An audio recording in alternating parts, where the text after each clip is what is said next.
Salom, hammaga yana kvartsil haqida gaplashamiz. Kvartsilning o'zini maxsus kleyi bor.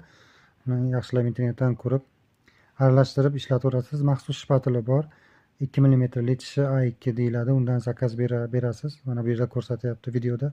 Uzun video olmaganligim uchun birovni videosidan foydalanishga majbur bo'ldim. O'zimni qilgan ishlarim ko'p edi, lekin video olmabman, afsus. Video bor, kam.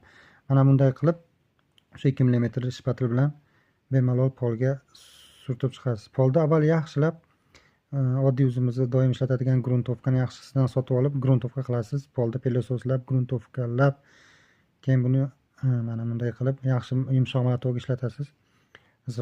Zamoksizligini yopishtiryapti bu yerda. Bir-biriga skojlab ketaverasiz, qochib ketmasligi uchun. Buni laminatga o'xshab ketadi. Qarang, nimasi ham pachkadan ochadi.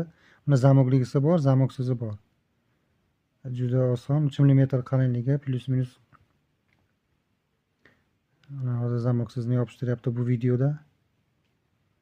Mana shunaqa qilib ketaverasiz. Cho'tki chiqadi, xudo xolasa.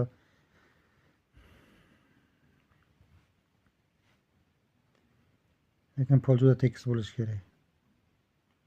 Pol sal notekis bo'ladigan bo'lsa, zamoksizi yaxshi. Zamokligi uchun pol. Buni padloshkasi ham bor, padloshka bilan qo'yadigani ham bor. Kley laminatga o'xshab tagiga o'zi maxsus padloshkasi bor. Yupqa o'sha bilan qilsa ham bo'ladi kleysiz.